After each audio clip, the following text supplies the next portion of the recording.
Have you ever wondered how Ethiopia was able to avoid being colonized by Europeans? Well, one major reason has to do with why they're currently in a fight with Egypt and Sudan.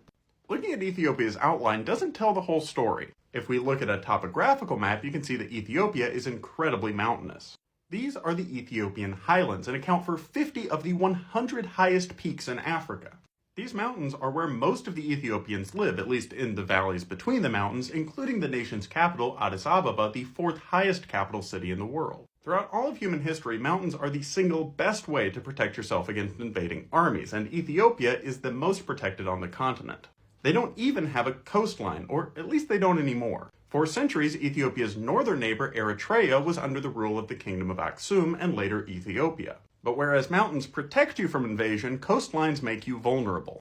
In the 1500s, the Ottoman Empire invaded northern Ethiopia and took over control of Eritrea, or at least most of what is today Eritrea. Ethiopia, though, has a large population and abundant resources, making it a large target for colonial powers. Most of Ethiopia's surroundings were quickly colonized in the European scramble for Africa in the 1880s. The British claimed Egypt, Sudan, Uganda, and Kenya, the French Djibouti, the Italians took Eritrea from the Ottomans, and the British and Italians both had parts of Somalia.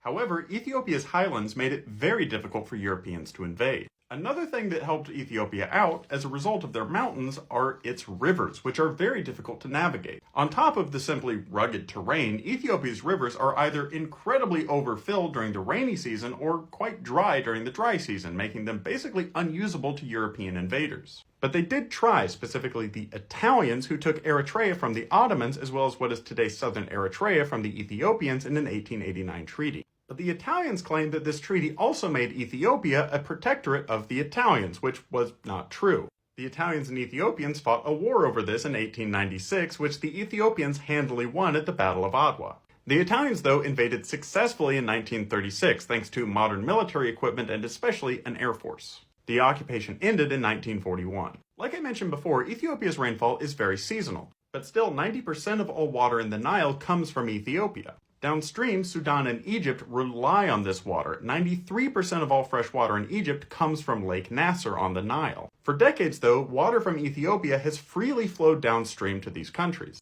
Because it has over 100 million people, seasonal rainfall is becoming a difficulty for Ethiopia. They need water throughout the dry season. To solve this, they've created the Grand Renaissance Dam and what will be the third largest reservoir on the planet, threatening Egypt and Sudan's water supply, which is causing a great deal of tension in this region. For the time being, though, these three nations have reached an agreement. Next time on Weird Borders, what happened to Easter Island? So follow if you'd like to see that. Thanks for watching.